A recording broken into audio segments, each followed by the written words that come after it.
Bismillahirrahmanirrahim.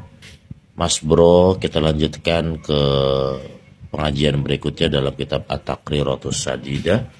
Ya, ini di part yang ketiga. Setelah part sebelumnya kita membicarakan tentang air yang mutlak, kategori babul ma'i. Sekarang kita lanjutkan dengan air mutlak, tapi ada hukum makruh-makruhnya. Jadi gimana air mutlak yang ada makruh-makruhnya menurut kitab ini? Kita lihat. Bismillahirrahmanirrahim. Aqsamul ma'il mutlaqi, jenis-jenis air mutlak min haitsul karohati, dari segi kemakruhannya. Yanqasimu ila qismaini, hal tersebut terbagi menjadi dua bagian. Yang pertama ghairu makruhin, air mutlak yang tidak makruh. Istimaluhu, menggunakannya. Jadi penggunaan air mutlaknya tidak makruh, yaitu yang air disebutkan kemarin, yang kayak air hujan, air laut, air sungai, itu air mutlak yang tidak makruh.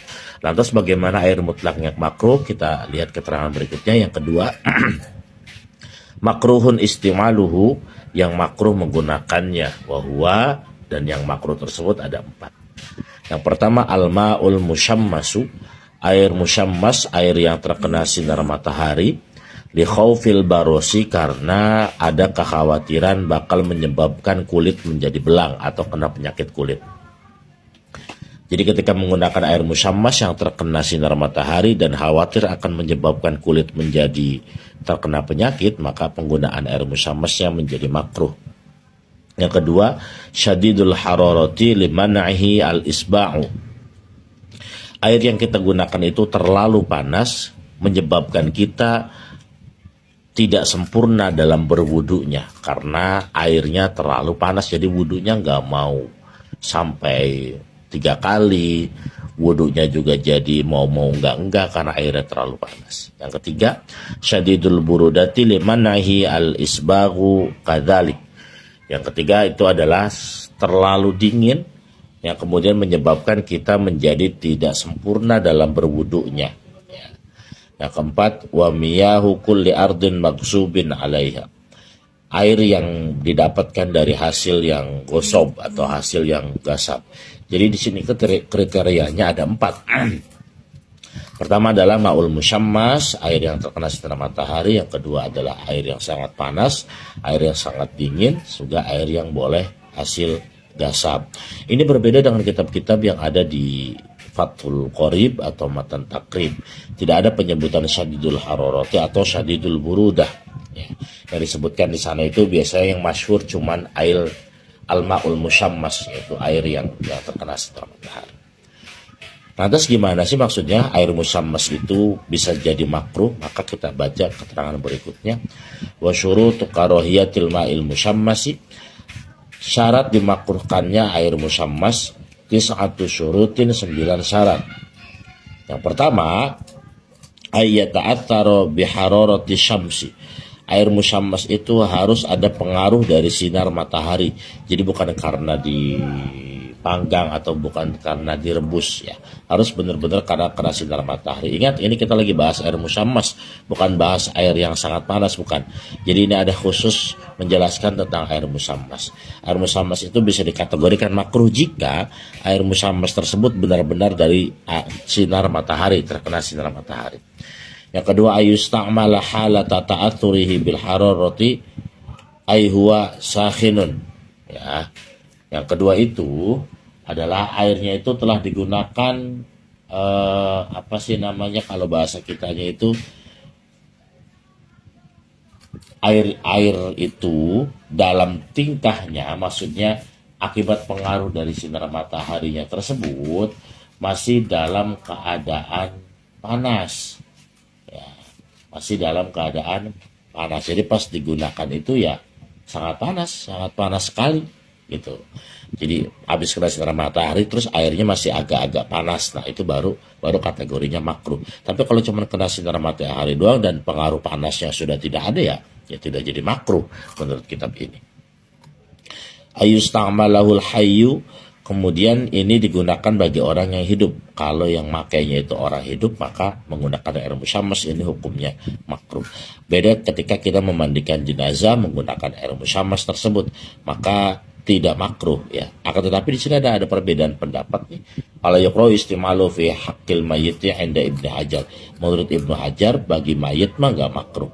Tapi wala farqu bainal hayy wal mayyit inda Romli. Tapi menurut Imam Romli, mau orang mati mau orang hidup semuanya makruh menggunakan air musyammas. Kita lanjutkan.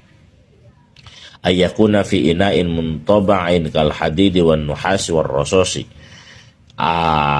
Air tersebut terdapat pada wadah atau pada tempat yang terbuat dari logam seperti besi, kemudian tembaga, kemudian timah, kecuali yang tidak termasuk dalam kategori logam yang memakruhkan adalah illa dhahabi wal fiddah, emas dan perak. Kalau wadahnya itu terbuat dari emas dan perak, terus kemudian airnya itu terkena sinar matahari, maka tidak makruh.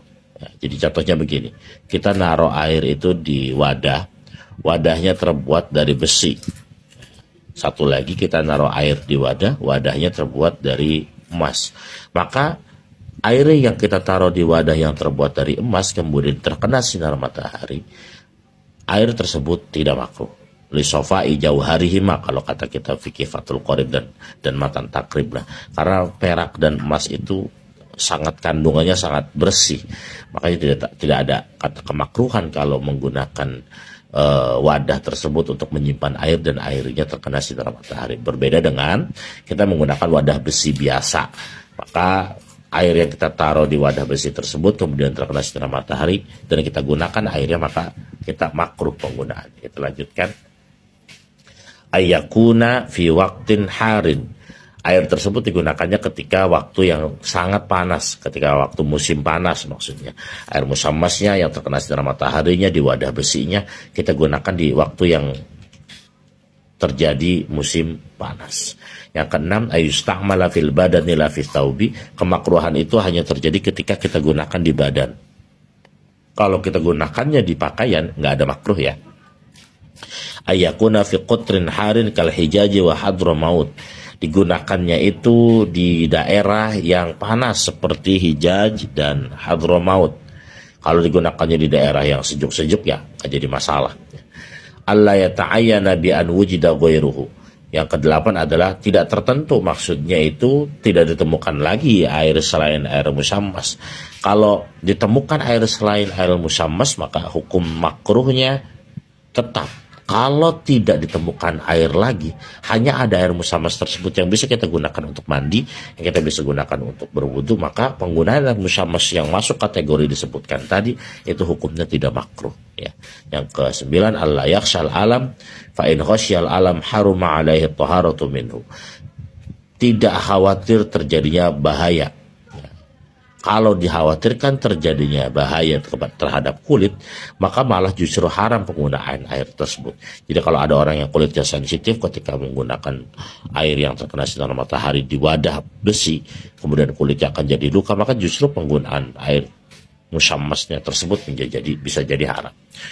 Illatul karahati anna ina al-ma'il musammasi takhruju minhu zuhumatun turitul baros. Alasan dimakruhkannya karena wadah yang terkena sinar matahari tersebut keluar dari dalamnya itu adalah karat-karat tieng-tieng yang konon bisa menyebabkan penyakit belang. Waqtarul Imamun Nawawi ada mal karahati, akan tetapi Imam Nawawi mengatakan tidak ada kemakruhan. Nggak ada yang makruh menggunakan air musammas. Ini kata Imam Nawawi. Li dha'fi ma warada fi dzalik, karena menurut ia dhaif berita yang datang terkait hal air musammas tersebut. Ini perbedaannya. Menurut Imam Nawawi tidak makruh, tapi secara ilmiah kitab ini mengatakan makruh karena menjelaskan banyak sekali.